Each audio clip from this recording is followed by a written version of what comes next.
ಶ್ರೀ ಗುರುಭ್ಯೋ ನಮಃ.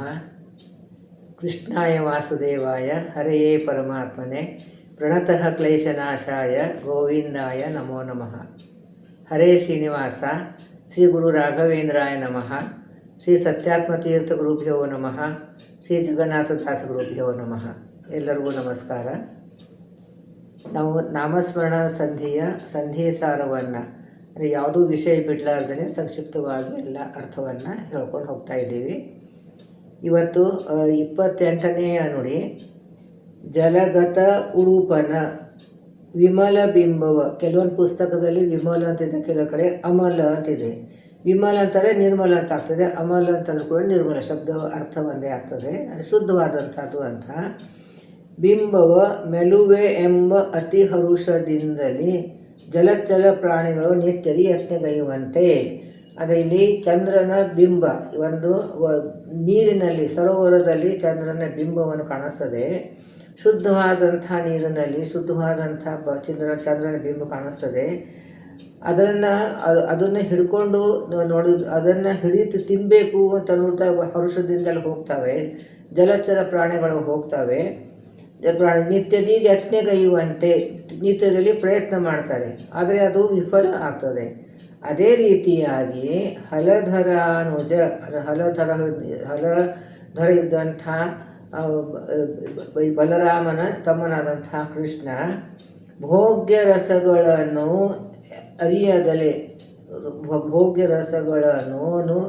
ಅರಿಯದೆ ಪೂಜಿಸುತ್ತ ಹಂಬಲಿಸುವರು ಪುರುಷಾರ್ಥಗಳ ಸತ್ಕುಲಜುರವೆಂದು.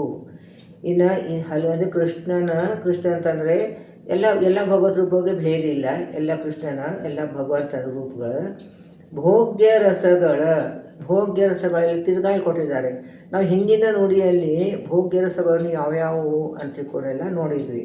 ಇಲ್ಲಿ ಕಾರಣ ಅಂದರೆ ಪ್ರಕೃತಿಯಲ್ಲಿ ಇದ್ದಂಥ ರಸಗಳನ್ನು, ರಸ ಅಂತ ಮುಖ್ಯವಾಗಿ ಹೇಳಿದೆ ನಾನು. ರಸ ಅಂತಲೇ ಭಗವಂತನ ರೂಪ, ಆಯಾ ಸ್ಥಾನದಲ್ಲಿ ಭಗವಂತನ ರೂಪಗಳು ಇವೆ. ಕಾರಣ ಅಂತರ್ಯಾಮಿ ಆದಂಥದ್ದು ರೂಪ, ಎಲ್ಲ ಜೀವರಾಶಿ ಅಂತರ್ಯಾಮಿ ಆದಂಥದ್ದು ರೂಪ. ಸ್ಥೂಲ ಅಂತ ವಿರಾಟ್ ರೂಪ ಅಂತ ಹೇಳ್ತೀವಿ. ಆಮೇಲೆ ಅವತಾರ ರೂಪಗಳ, ಅದು ಅವತಾರಗಳ ಕೃಷ್ಣ ರಾಮಾದಿ ರೂಪಗಳನ್ನು ಪೂರ್ಣವಾಗಿ ಮೂಲ ರೂಪದಿಂದ ಪೂರ್ಣವಾಗಿ ಪ್ರಾದುರ್ಭಾವ ಆಗ್ತಾನೆ, ಅದನ್ನು ಅವತಾರ ಅಂತ ಹೇಳಿದ್ವಿ. ವ್ಯಾಪ್ತ, ಸರ್ವತ್ರ ವ್ಯಾಪ್ತನಾದಂಥ ಅದೊಂದು ರೂಪ ಹೇಳ್ತೀವಿ. ಅಂಶ ಒಂದದ ಲಿಂಗ ಶರೀರದಲ್ಲಿದ್ದಂಥ ಹಿಂಗೆ ಎಲ್ಲ ಕೆಲವೊಂದು ಜೀವರಾಶಿ ಒಳಗಡೆ ಅಂಶದ ರೂಪದಿಂದ ಇದ್ದು ಬಿಟ್ಟು ವಿಶೇಷವಾದಂಥದ್ದು ಕಾರ್ಯ ಮಾಡಿಸ್ತಾನೆ. ಅಂಶ ರೂಪದಿಂದ ಅಂತಂದರೆ ತಿಳ್ಕೋಬೇಕು, ಆಯಾ ಜೀವರಾಶಿಯ ಯೋಗ್ಯತೆ ಎಷ್ಟಿರ್ತದೋ ಅದಕ್ಕಿಂತ ಒಂದು ಯೋಗ್ಯತೆಯನ್ನು ಹೆಚ್ಚು ಬೆಳೆಸೋ ಸಲುವಾಗಿ ಅಂಶ ರೂಪದಿಂದ ಆ ಜೀವರಾಶಿ ಒಳಗೆ ಇರ್ತಾನೆ ಅಂತ. ಅಂದರೆ ಪ್ರಹ್ಲಾದ ರಾಜರಲ್ಲಿ ಇನ್ನು ವಿಶೇಷವಾದಂಥದ್ದು ವಿಷ್ಣುವುದು ಅಂಶ ಮತ್ತು ವಾಯುವುದ ವಿಶೇಷ ಅಂಶ ಇದೆ ಅಂತ ಹೇಳ್ತೀವಿ. ಆ ರೀತಿ ಅಂದರೆ ಆ ಜೀವರಾಶಿ ಯೋಗ್ಯತೆಗಿಂತನೂ ಹೆಚ್ಚಿನ ಕಾರ್ಯ ಮಾಡಿಸೋಕ್ಕೋಸ್ಕರ ಭಗವಂತ ಅಂತರ್ಯಾಮಿಯಾಗಿ ಇರ್ತಾನೆ ಅಂತೆ. ರೂಪಕ್ಕೆ ಸಾರ ಅಂತಂದರೆ ಭಗವಂತನ ಒಂದು ಸಾರವಾದಂಥದ್ದು, ಶ್ರೇಷ್ಠವಾದಂಥದ್ದು ರಸ ಅಂತಂದ್ರೇನು, ಅವನದೇ ಆದಂಥದ್ದು ಅವನದೇ ಆದಂಥ ರೂಪಗಳು ಎಲ್ಲೆಲ್ಲಿರ್ತದೆ. ತ್ರಿವಿಧ ಎಲ್ಲ ಜೀವರಾಶಿ ಒಳಗೆ ಅವರವರ ಯೋಗ್ಯತಾನುಸಾರವಾಗಿ ಅದು ಒಂದು ಶಕ್ತಿಯನ್ನು ಪ್ರಕಟ ಮಾಡ್ತಾನೆ. ತಂದ ರೂಪವನ್ನು ಒಳಗಟ್ಟಿರ್ತಾನೆ, ಅವರವರ ಯೋಗ್ಯತಾನುಸಾರವಾಗಿ ಅವ್ರ ಶಕ್ತಿಯನ್ನು ಪ್ರಕಟ ಮಾಡ್ತಾನೆ. ಶುಭ ಪ್ರವಿವಿಕ್ತ ಆನಂದ, ಶುಭ ರಸ ಅಂತಂದ್ರೇನು, ಭಗವಂತನದೇ ಶುಭ ರಸ. ಅವನು ಸ್ವಾಖ್ಯ ರಸ ಅಂತಂದರೆ ಅವನದೇ ಆದಂಥದ್ದು ರೂಪ. ಪ್ರತಿಯೊಂದು ಪದಾರ್ಥದಲ್ಲಿ ಅವನದೇ ಆದಂಥದ್ದು ರೂಪ ಇರ್ತದೆ, ಅದನ್ನು ಅವನು ಸ್ವೀಕಾರ ಮಾಡ್ತಾನೆ ಅಂತ. ಆಮೇಲೆ ಪ್ರವಿವಿಕ್ತ ಅಂತ ಹೇಳ್ತಾರೆ. ಪ್ರವಿವಿಕ್ತ ಅಂತಂದ್ರೇನು, ಎಲ್ಲ ಜೀವರಾಶಿ ಒಳಗಡೆ ಆಯಾ ರಸಗಳು ಎಲ್ಲ ಜೀವರಾಶಿ ಒಳಗೆ ತನ್ನ ರೂಪವನ್ನು ಇಟ್ಟಿರ್ತಾನೆ. ಆ ಜೀವರಾಶಿಯ ಯೋಗ್ಯತಾನುಸಾರವಾಗಿ ಅಲ್ಲಿ ಎಲ್ಲ ಜೀವರಾಶಿ ಒಳಗಡೆ ಅಂದರೆ ಸತ್ವರಾಜ ತಾಮಸ ಅಲ್ಲಿ ತಂದೆದೇ ರೂಪಿಟ್ಟಿರ್ತಾನೆ. ಆ ಜೀವರಾಶಿಯ ಯೋಗ್ಯತಾನುಸಾರವಾಗಿ ಒಂದು ರೂಪವನ್ನು ಪ್ರಕಟ ಮಾಡ್ತಾನೆ, ಕಾರ್ಯವನ್ನು ಮಾಡಿಸ್ತಾನೆ. ಆಮೇಲೆ ಅದೇ ರೀತಿಯಾಗಿ ಇಲ್ಲಿ ಮುಂದೆ ನಂದ ಅಂತ ಹೇಳ್ತಾರೆ. ಅಂತಂದರೆ ಇಲ್ಲಿ ನಂದ ಅಂತಂದ್ರೇನು, ಇಲ್ಲಿ ಭಗವಂತ ನಂದ ರಸ ಅಂತಂದ್ರೇನು, ಆ ಒಂದೇ ಪದಾರ್ಥದಲ್ಲಿ ಎಲ್ಲ ಎಲ್ಲ ಎಲ್ಲ ಥರದ್ದು ರಸವನ್ನು ಸೇರಿರ್ತದೆ. ಆಯಾ ಜೀವರಾಶಿಗಳಿಗೆ ಆಯಾ ರಸವನ್ನು ಕೊಡ್ತಾನೆ. ದೇವತೆಗಳಿಗೆ ಆಯ್ತು, ಲಕ್ಷ್ಮಿಗೆ ಆಯ್ತು, ಎಲ್ಲ ಜೀವರಾಶಿಗಳಿಗೆ ಕೊಡ್ತಾನೆ. ಅದರಿಂದ ಅವರು ಯೋಗ್ಯತಾನುಸಾರವಾಗಿ ಕೊಡ್ತಾನೆ. ಅಷ್ಟು ಅವ್ರ ಯೋಗ್ಯತಾನುಸಾರವಾಗಿ ರಸದ ಆಸ್ವಾದನೆ ಸಿಗ್ತದೆ. ಅದು ಅಷ್ಟು ಅವ್ರಿಗೆ ಅದು ಆನಂದದ ಆಸ್ವಾದನೆ ಆಗ್ತದೆ. ಆನಂದ, ಈ ರಸ ಅಂತಾರೆ ಆನಂದ ತಿಳ್ಕೋಬೇಕು. ಸೊ ಇವಾಗ ಒಂದು ಪದಾರ್ಥ ತಿಂದರೆ ನಿಮ್ಮ ಮನುಷ್ಯರಲ್ಲೇ ನೋಡ್ತೀವಿ, ಒಬ್ಬೊಬ್ರಿಗೆ ಒಂದೊಂದು ಹೆಚ್ಚಿನ ಆನಂದ ಸಿಗ್ತದೆ. ಕೆಲವರಿಗೆ ಕಡಿಮೆ ಆನಂದ ಸಿಗ್ತದೆ, ಕೆಲವರಿಗೆ ಹೆಚ್ಚಿಗೆ ಆನಂದ ಸಿಗ್ತದೆ. ಈ ಪದಾರ್ಥ ಸೇರುವುದಿಲ್ಲ ಅಂತ ಹೇಳ್ತೀವಿ, ಕೆಲವರು ಸೇರ್ತದೆ, ಭಾಳ ಸೇರ್ತಂತಂದ್ರೆ ಭಾಳ ತಿಂತೀವಿ. ಹಾಗೆ ಅದು ಆಯಾ ರಸಗಳನ್ನು ಭಗವಂತ ಅವರವರಿಗೆ ಕೊಡ್ತಾನೆ, ಆಯಾ ಜೀವರಾಶಿಗಳವ್ರಿಗೆ ಯುಕ್ತಾನುಸಾರವಾಗಿ ಕೊಡ್ತಾನೆ. ಅದನ್ನು ಇದು 6 ಥರದ್ದು ತಿಳ್ಕೊಂಡು ನೋಡಿದ್ವಿ. ಈ ಥರದ್ದು 6 ರೀತಿಯಾದಂಥ ರಸಗಳನ್ನು, 6 ರೀತಿಯಾದಂಥ ಭಗವಂತನ ರೂಪಗಳನ್ನು, ಅದನ್ನು ಅಲ್ಲಿ ನಾವು ಆಮೇಲೆ ಸಾರ, ನಿಸ್ಸಾರ ಅಂತ ಶಬ್ದ ಇದೆ. ನಿಸ್ಸಾರ ಅಂತಂದ್ರೇನು, ಇಲ್ಲಿ ಅಯೋಗ್ಯರಿಗೆ ಅಯೋಗ್ಯವಾದಂತಹದ್ದು ಪದಾರ್ಥಗಳು ತಿಂದ್ರೇ ಆನಂದ ಇರ್ತದೆ. ಅವ್ರಿಗೆ ಅಯೋಗ್ಯರಲ್ಲಿ ಇದ್ದಂಥ ಭಗವದ್ ರೂಪ, ಈ ಅಯೋಗ್ಯ ಪದಾರ್ಥದಲ್ಲಿ ಭಗವದ್ ರೂಪ, ಅದನ್ನೆಲ್ಲ ಐಕ್ಯ ಆಗ್ತದೆ. ಅವ್ರಿಗೆ ಅದರಂತೆಯೇ ಅವ್ರಿಗೆ ಆನಂದವನ್ನು ಕೊಡ್ತಾನೆ. ಅಯೋಗ್ಯ ವ್ಯಕ್ತಿಗಳು ಇರ್ತಾರೆ, ಜೀವರಾಶಿಗಳು ಇರ್ತಾರೆ, ಅವ್ಯಕ್ತಿಗಳ ಪದಾರ್ಥ ಇರ್ತಾರೆ, ಅದರಿಂದನೇ ಅವ್ರಿಗೆ ಆನಂದ ಕೊಟ್ಟು ಬಿಡ್ತಾನೆ ಅಂತ. ಸೊ ಅದಕ್ಕಿದು ಅದು ನಿಸ್ಸಾರವಾದಂಥದ್ದು. ಅದರಲ್ಲಿ ಸಾರ ಅಂತಂದ್ರೇನು ಶುದ್ಧವಾದಂಥ, ಇದು ನಿಸ್ಸಾರ. ಸಾರ ಅಂತಂದರೆ ಶುದ್ಧವಾದ, ಮೊದಲು ಮತ್ತು ಸಾರ ಅಂತ, ಅದನ್ನು ಶುದ್ಧವಾದಂಥದ್ದು ಅಂತ ಹೇಳ್ತೀವಿ. ಇಲ್ಲಿ ನಿಸ್ಸಾರ ಅಂತಂದ್ರೇನು, ಇದು ಅಯೋಗ್ಯರಿಗೆ ಅಯೋಗ್ಯ ಪದಾರ್ಥಗಳನ್ನು ತಿಂದ್ರೇ ಖುಷಿ, ಅಥವಾ ಅಯೋಗ್ಯವಾದಂತಹ ಕರ್ಮಗಳನ್ನು ಮಾಡಿದ್ರೇ ಖುಷಿ. ಆ ಖುಷಿ ಆ ಕರ್ಮದಲ್ಲಿ, ಆ ಪದಾರ್ಥದಲ್ಲಿ ಇದ್ದು, ಆ ಜೀವರಾಶಿ ಒಳಗೆ ಅಯೋಗ್ಯ ಅಂತ ಜೀವರಾಶಿ ಒಳಗಿದ್ದು ಬಿಟ್ಟು ಅದರಿಂದನೇ ಅವ್ರಿಗೆ ಆನಂದ ಕೊಟ್ಟು ಬಿಡ್ತಾನೆ. ಸೊ ಈ ರೀತಿಯಾದಂಥದ್ದು 6 ರೀತಿಯಾದಂಥದ್ದು ರಸ, ಭೋಗ್ಯ ರಸಗಳು, ಇದೆಲ್ಲ ಭೋಗ ಮಾಡ್ತಾರೆ. ಎಲ್ಲ ಜೀವರಾಶಿಗಳು ಭೋಗ ಮಾಡ್ತಾರೆ. ಈ 6 ರೀತಿಯಾದಂಥದ್ದು ರೂಪಗಳನ್ನು ಅವರಲ್ಲಿ ಇಟ್ಟು, 6 ರೀತಿಯಾದಂಥದ್ದು ವಿವಿಧವಾದಂಥದ್ದು ಜೀವರಾಶಿಗಳು ಅವರಲ್ಲೇ ತನ್ನ ರೂಪವನ್ನು ಇಟ್ಟು ಅವ್ರ ಯುಕ್ತಾನುಸಾರವಾಗಿ ಅವ್ರಿಗೆ ಒಂದು ಕರ್ಮಗಳನ್ನು ಮಾಡಿಸ್ತಾನೆ, ಪದಾರ್ಥವನ್ನು ಉಣಿಸ್ತಾನೆ, ಅದರಿಂದ ಅವ್ರಿಗೆ ಸುಖ ದುಃಖವನ್ನು ಕೊಡ್ತಾನೆ ಅಂತ. ಅದಕ್ಕೆ ಇಲ್ಲಿ ಹೇಳ್ತಾ ಇದ್ದಾರೆ, ಇದು ಕೃಷ್ಣನದ್ದು ಭೋಗ್ಯ ರಸಗಳು 6 ರೀತಿಯಾದಂಥ ರಸ. ಹಿಂದಿನ ನುಡಿಯಲ್ಲಿ ನೋಡಿದ್ದೀವಿ, ಅದನ್ನು ಇಲ್ಲಿ ತಿರುಗಿ ಜ್ಞಾಪಿಸ್ಕೋಬೇಕು. ರಸಗಳನ್ನು ಅರಿಯದೆ, ಅದು ಗುಟ್ಟು, ನೆಲೆಯ ಅರಿಯದೆ, ರಸಗಳನ್ನು ಎಲೆಯ ನರಿಯದೆ, ಅದರ ಗುಟ್ಟು ತಿಳಿಯಲಾರ್ದೇ ಈ ಬೇರೆ ಬೇರೆ ರಸವನ್ನು ಇರ್ತದೆ. ಯೋಗದಾಸರು ಭಗವಂತ ಕೊಡ್ತಾನೆ, ಅವನೇ ಭೋಗ ಮಾಡಿಸ್ತಾನೆ, ಅವನೇ ಫಲವನ್ನು ಕೊಡ್ತಾನೆ. ಈ ಗುಟ್ಟವನ್ನು ಅರಿಯದೆ ತಿಳಿಲಾರ್ದನೆ ಪೂಜಿಸುತ್ತ, ಅದು ಈ ರೀತಿಯಾಗಿ ಪೂಜೆ ಮಾಡ್ತಾನೆ. ಅದು ಈ ಗುಟ್ಟವನ್ನು ತಿಳಿಲಾರ್ದೇ ಭಗವಂತನಿಗೆ ಪೂಜೆ ಮಾಡ್ತಾನೆ. ಹಂಬಲಿಸುವರ ಪುರುಷಾರ್ಥಗಳ, ಅಂದರೆ ಇದು ರಸ ವಿಭಾಗವನ್ನು ತಿಳಿಲಾರ್ದೆ. ಇನ್ನು ರಸ ವಿಭಾಗ ಅಂತಂತಂದ್ರೇನು, ಈ ಒಂದು ನೈವೇದ್ಯಕ್ಕಿಟ್ಟಿರ್ತೀವಿ, ಅದರಲ್ಲಿ ಆಯಾ ಎಲ್ಲ ದೇವತೆಗಳದು, ಲಕ್ಷ್ಮಿಯದು, ವಾಯುದೇವರು, ಎಲ್ಲ ದೇವರು ತನ್ನದು ಎಲ್ಲರದೂ ರಸ ಅಂದರೆ ರೂಪವನ್ನು ಇರ್ತದೆ. ಅದನ್ನು ಅವರವರವರಿಗೆ ಕೊಡ್ತಾನೆ. ಈ ರೀತಿಯಾಗಿ ಒಂದೇ ಪದಾರ್ಥದಲ್ಲಿನೇ ಎಲ್ಲ ದೇವತೆಗಳದು ತನ್ನದು ಆ ರೂಪವನ್ನು ಅವರೊಳಗಡೆ ಹಂಚುತ್ತಾನೆ. ಅದಕ್ಕೆ ರಸ ವಿಭಾಗ ಅಂತ ಶಬ್ದ. ಈ ರಸ ವಿಭಾಗವನ್ನು ಮಾಡ್ತಾನೆ. ಅದನ್ನು ತಿಳಿಲಾರ್ದೇನೆ ಪೂಜೆ ಮಾಡ್ತಾರೆ. ನೈವೇದ್ಯ ಇಟ್ಟಿರ್ತೀವಿ, ಈ ಅನುಸಂಧಾನ ನಮಗೆ ಬರೋದಿಲ್ಲ. ಪುರುಷಾರ್ಥಗಳ ಹಂಬಲಿಸುವರ ಪುರುಷಾರ್ಥಗಳ, ಧರ್ಮ ಅರ್ಥ ಕಾಮ ಮೋಕ್ಷವನ್ನು ಪುರುಷಾರ್ಥಗಳು ಭಗವಂತನ ಕಡೆ ಇವ್ರಿಗೆ ಅಪೇಕ್ಷೆ ಇಟ್ಕೋತಾರೆ. ಆಮೇಲೆ ಮತ್ತಿನ್ನೊಂದು ಏನು ಹೇಳ್ಕೊತಾರೆ ಅವರು, ಸತ್ಕುಲುಜರವೆಂದು, ಅಂದರೆ ನಾವು ಒಳ್ಳೆಯ ಶ್ರೇಷ್ಠ ಕುಲದಲ್ಲಿ ಬಂದಂಥವರು ನಾವು. ಇದು ನಮ್ಮದು ಮನೆತನ ಶ್ರೇಷ್ಠವಾದಂಥದ್ದು, ನಮಗೆ ಜ್ಞಾನಿಗಳೇ ಇದ್ದೀವಿ, ಇಷ್ಟೆಲ್ಲ ನಾವು ಜಪ ತಪ ವ್ರತಗಳನ್ನು ಮಾಡ್ತೀವಿ, ನಮಗೆ ಸ್ವಲ್ಪರ ಮಟ್ಟಿಗೆ ಪಾಂಡಿತ್ಯಿದೆ, ಇದರದ್ದು ಒಂದು ಅಹಂಕಾರ ಇರ್ತದೆ. ಅದಕ್ಕೆ ಆ ಅಹಂಕಾರ ಇಟ್ಕೊಂಡ್ಬಿಟ್ಟು ಆಮೇಲೆ ಈ ಪುರುಷಾರ್ಥವನ್ನು ಬೇಡ್ತಾರೆ, ಅವಾಗ ಅದು ಸಿಗುವುದಿಲ್ಲ. ಈಗ ಕೆರೆಯಲ್ಲಿ ಚಂದ್ರನ ಪ್ರತಿಬಿಂಬವನ್ನು ತಿನ್ನೋ ಪ್ರಯತ್ನ ಪಡ್ತಾವೆ ಜಲಚರ ಪ್ರಾಣಿಗಳು. ಯಾಕಂದ್ರೆ ಅವ್ರ ಅಜ್ಞಾನ, ಇದು ಪ್ರತಿಬಿಂಬಿದೆ ಚಂದ್ರ ಅಲ್ಲ ಅಂತ ತಿಳಿಯೋದಿಲ್ಲ, ಅಜ್ಞಾನದಿಂದ ಪ್ರಯತ್ನ ಮಾಡ್ತಾರೆ. ಅದೇ ರೀತಿಯಾಗಿ ಭಗವಂತನ ಈ ವಿಭಾಗವನ್ನು ರಸವಿಭಾಗವನ್ನು ತಿಳಿಲಾರ್ದೇ ಪೂಜೆ ಮಾಡಿದರೆ ಅಲ್ಲಿ ಹೇಗೆ ಚಲಸರ ಪ್ರಾಣಿಗಳು ವ್ಯರ್ಥ ಆಯಿತೋ ಇವರು ಪೂಜೆ ಮಾಡಿ ಕೂಡ ವ್ಯರ್ಥ ಆಗ್ತದೆ.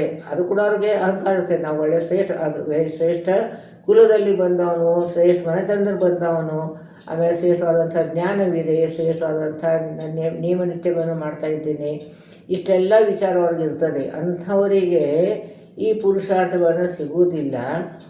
ಅವರು ಮಾಡಿದಂಥ ಪೂಜೆಯನ್ನು ವ್ಯರ್ಥ ಆಗ್ತದೆ ಅನ್ನೋದನ್ನು ಹೇಳ್ತಾರೆ. ಈ ವಿಷಯವನ್ನು ಸ್ವಲ್ಪ ವಿಸ್ತಾರವಾಗಿ ಹೇಳಿದ್ದೀನಿ, ಯಾಕಂದರೆ ಇದು 6 ರಸದ ಜ್ಞಾನವನ್ನು ಸ್ವಲ್ಪ ನಮಗೆ ಕಠಿಣವಾದಂಥದ್ದು ಅರ್ಥ. ಅದೇ ತಿರ್ಗಾ ನಿನ್ನೆ ಹೇಳಿದ್ದೇನೆ, ವಿಸ್ತಾರ ಹೇಳಿದ್ದೆ, ಅದಕ್ಕೆ ಅದನ್ನೆಲ್ಲ ರಿಪೀಟ್ ಮಾಡಿದ್ದೇನೆ ಅಷ್ಟೇ ನಾನು. ಇನ್ನು ಮುಂದೆ 29ನೇ ನುಡಿಯಲ್ಲಿ ಇಲ್ಲಿ ಬೇರೆ ಬೇರೆ ರೀತಿಯಾದಂತಹ ಜೀವರಾಶಿಗಳು, ಅದು ಅವರೆಲ್ಲರೊಳಗೂ ಭಗವಂತ ವ್ಯಾಪ್ತನಾಗಿದ್ದಾನೆ ಅಂತ. ದೇವ, ಋಷಿ, ಗಂಧರ್ವ, ಪಿತೃ, ನರ, ದೇವ. ಇಲ್ಲಿ ನರದೇವ ಅಂತ ಕೊಟ್ಟಿದ್ದಾರೆ. ಅಂತ ಗಂಧರ್ವರಲ್ಲಿ 2 ರೀತಿಯಾದಂಥ ನರಗಂಧರ್ವರು, ದೇವಗಂಧರ್ವರು ಅಂತ 2 ವೆರೈಟಿ ಇದ್ದಾರೆ. ಈ ಕಕ್ಷಾತಾರತಮ್ಯದಲ್ಲಿ ಬರ್ತದೆ, ದೇವಗಂಧರ್ವ ನರಗಂಧರ್ವ ಅಂತ ಬರ್ತದೆ. ಸೊ ಅಲ್ಲಿ ಅವರು ಅದಕ್ಕೆ ಈಗ ಈ ನರದೇವ ಇದನ್ನು ಗಂಧರ್ವರಿಗೆ ಅನ್ವಯ ಮಾಡ್ಕೋಬೇಕು. ಸೊ ದೇವ, ಋಷಿ, ಗಂಧರ್ವರು ಪಿತೃಗಣದವರು, ಮಾನವ, ಧನುಜ ದಾನವರು, ಅಂದರೆ ಧನುದಿಂದ ಹುಟ್ಟಿದಂಥವರು ದಾನವರು. ಆಮೇಲೆ ಗೋಜರ್ ಪೃಥ್ವಿಯಿಂದ ಹುಟ್ಟಿದವರು. ಖರ ಅಂತಂದರೆ ಕತ್ತೆ, ಆವಿ ಅಂತಂದರೆ ಆಮೇಲೆ ಮೇಕೆ ಮೊದಲಾದ ಅಖಿಲ ಚೇತನ ಭೋಗ್ಯ ರಸಗಳನ್ನು. ಇನ್ನು ಇಷ್ಟು ಬೇರೆ ಬೇರೆ ರೀತಿಯಾದಂಥದ್ದು ಜೀವರಾಶಿಗಳನ್ನು ಲಿಸ್ಟ್ ಕೊಟ್ಟಿದ್ದಾರೆ. ಅದರಲ್ಲಿ ಅವ್ರಿಗೆ ಈ ರೀತಿಯಾದಂತಹ ಚೇತನ ರಾಶಿ ಒಳಗಡೆ ಭೋಗ್ಯ ರಸಗಳನ್ನು, ಅಭೋಗ್ಯ ಮಾಡುವಂಥ ರಸಗಳನ್ನು ಇರ್ತವೆ. ಅದು ಯಾವ್ಯಾವ ಅವಯವಗಳಿದ್ದು ಅಂದರೆ ಎಲ್ಲ ಜೀವರಾಶಿ ಒಳಗಡೆ ಪೂರ್ಣ ಅಂತರ್ಯಾಮಿಯಾಗಿ ತಾನು ಇದ್ದಾನೆ. ಇದ್ದು ಈ ರಸಗಳನ್ನು ವಿಭಾಗವಾಗಿ ಮಾಡಿ ಕೊಡ್ತಾನೆ. ರಮಾವರನು ಸ್ವೀಕರಿಪ ಅಂದರೆ ಆ ದೇಹದಲ್ಲಿ ಇದ್ಬಿಟ್ಟು ಒಂದು ಜೀವರಾಶಿ ಒಳಗಡೆ, ಅಂದರೆ ಪ್ರತಿಯೊಂದು ಜೀವರಾಶಿ ಒಳಗಡೆ ಪೂರ್ಣ ಜೀವಾಂತರ್ಯಾಮಿಯಾಗಿ ಪೂರ್ಣ ಸ್ಥೂಲ ದೇಹದಲ್ಲಿ ಪೂರ್ತಿ ವ್ಯಾಪ್ತನಾಗಿ ನಾವು ಕೊಟ್ಟದಂಥ ಪದಾರ್ಥವನ್ನು ಸ್ವೀಕಾರ ಮಾಡಿ ಎಲ್ಲ ಅಂಗಾಂಗದಲ್ಲಿ ವ್ಯಾಪ್ತನಾಗಿದ್ದಾನೆ. ಸ್ವೀಕಾರ ಮಾಡಿ ಏನು ಮಾಡ್ತಾನೆ, ಅವಳಗಿದ್ದು ರಮಾವರ ಸ್ವೀಕರಿಪ ಯಾವ ಜೀವಗಣಕ್ಕೆ ಸ್ವಯೋಗ್ಯ ರಸಗಳ ನೀಯನೆಂದೆಂದು. ಅಂದರೆ ಇಲ್ಲಿ ಅದು ಭಗವಂತ ರಮಾವರನ್ನು ಅಂತಂದರೆ ರಮಾದೇವಿಯ ಪತಿಯಾದಂಥ ಸ್ವಾಮಿಯಾದಂಥ ಭಗವಂತ ಸ್ವೀಕಾರ ಮಾಡ್ತಾನೆ. ಮಾಡಿ ಏನು ಮಾಡ್ತಾನೆ, ಯಾವ ಜೀವಗಣಕ್ಕೆ ಯಾವ ಜೀವಕ್ಕೆ ಯಾವ್ಯಾವ ರಸವನ್ನು ಕೊಡಬೇಕು, ಸ್ವಯೋಗ್ಯ ಆ ಜೀವರಾಶಿಗೆ ಯೋಗ್ಯತಾನುಸಾರವಾಗಿ ರಸವನ್ನು ಕೊಡ್ತಾನೆ. ಸೊ ಈಗ ಹೇಗೆ ಆಕಳಿಗೆ ಹುಲ್ಲು ಕೊಡ್ತಾನೆ, ನಮಗೆ ಅನ್ನ ಕೊಡ್ತಾನೆ, ಇದು ಬೇರೆ ಬೇರೆ ಪ್ರಾಣಿಗಳಿಗೆ ಬೇರೆ ಬೇರೆ ಅನ್ನವನ್ನು ಕೊಡ್ತಾನೆ, ಹಾಗೆ ಬೇರೆ ಬೇರೆಯನ್ನು ಕೊಡ್ತಾನೆ. ಬೇರೆ ಬೇರೆಯನ್ನು ಕೊಟ್ಬಿಟ್ಟು ಸ್ವಯೋಗ್ಯ ರಸಗಳನ್ನು ಈವನೆಂದೆಂದು. ಅದೇ ಇವಾಗ ಯಾವ ರಸ, ಆಮೇಲೆ ಎಲ್ಲ ಇನ್ನೊಂದು ಕೊಟ್ಟಿದ್ದಾರಲ್ಲ ಇಲ್ಲಿ ಯಾವ ಅವಯವಗಳಿದ್ದು ಅಂತಂದರು. ಈಗ ನಾವು ಮಾಡಿದಂಥ ಊಟವನ್ನು ಯಾವ ಅವಯವಕ್ಕೆ ಯಾವ ಪುಷ್ಟಿ ಸಿಗಬೇಕೋ ಯಾವ ರಸವನ್ನು ಕೊಡಬೇಕು. ಈಗ ಬೋನಿಗೆ ರಸ ಬೇರೆ ಬೇಕು, ತ್ವಕ್ಕಕ್ಕೆ ರಸ ಬೇರೆ ಬೇಕು, ಜಠರಕ್ಕೆ ಬೇರೆ ಬೇಕು. ಸೊ ಹೀಗೆ ಸರ್ವತ್ರ ವ್ಯಾಪ್ತನಾಗಿದ್ದಾನೆ ಭಗವಂತ, ಎಲ್ಲ ಇಂದ್ರಿಯಗಳಲ್ಲಿದ್ದಾನೆ. ಆ ಇಂದ್ರಿಯಕ್ಕೆ ಪುಷ್ಟಿ ಸಿಗುವಂಥ ಯಾವ ರಸ ಬೇಕೋ ಆ ರಸವನ್ನು ಅಲ್ಲಿದ್ದು ಬಿಟ್ಟು ಸ್ವೀಕಾರ ಮಾಡ್ತಾನೆ. ಆ ರಸವನ್ನು ಕೊಡ್ತಾನೆ, ತಾನೇ ಸ್ವೀಕಾರ ಮಾಡ್ತಾನೆ. ಇದು ರಮಾ ಸ್ವೀಕರಿಪ ಈ ರೀತಿಯಾಗಿ ಸ್ವೀಕಾರ ಮಾಡ್ತಾನೆ. ಅಲ್ಲಿ ಆ ರಸವನ್ನು ಮಾಡಿ ಅದೇ ತನ್ನ ರೂಪವನ್ನು ಅದರಿಂದ ಆ ರೂಪವನ್ನು ಸ್ವೀಕಾರ ಮಾಡ್ತಾನೆ. ಅದರಲ್ಲಿ ಒಂದು ವಿಶೇಷವಾದಂಥ ಶಕ್ತಿ ಇರ್ತದೆ. ಆ ಶಕ್ತಿಯನ್ನು ಆ ಇಂದ್ರಿಯಕ್ಕೆ ಕೊಡ್ತಾನೆ ಅಂತ. ಯಾಕಂದರೆ ಕಣ್ಣಿಗೆ ಬೇಕಾದ ಶಕ್ತಿ ಬೇರೆ ಬೇಕು, ಕಿವಿಗೆ ಬೇಕಾದಂಥ ಶಕ್ತಿ ಬೇರೆ ಬೇಕು, ಹಲ್ಲಿಗೆ ಶಕ್ತಿ ಬೇರೆ ಬೇಕು. ಸೊ ಆ ಶಕ್ತಿ ಸಿಗುವಂತಹದ್ದು ರಸವನ್ನು ಅಲ್ಲಿ ವಿಭಾಗ ಮಾಡಿ ಕೊಡ್ತಾನೆ.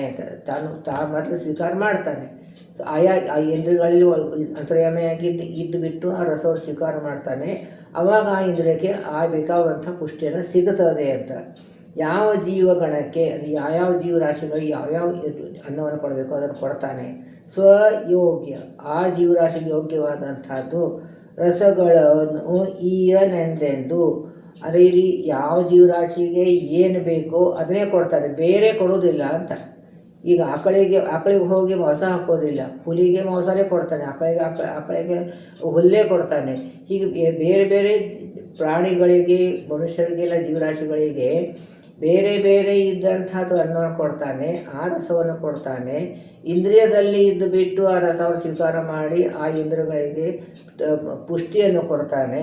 ಹೀಗೆ ರಸವು ಅಂದರೆ ಆ ಜೀವರಾಶಿಗಿದ್ದಂಥ ಅನ್ನವನ್ನು ಬೇರೆ ಬೇರೆ ಕೊಡ್ತಾನೆ. ಅಲ್ಲಿ ಒಳಗಡೆ ಇದ್ದುಬಿಟ್ಟು ಆಯಾ ರಸವನ್ನು ವಿಭಾಗ ಮಾಡಿ ಎಲ್ಲ ಕಡೆಯೂ ಕೊಡ್ತಾನೆ.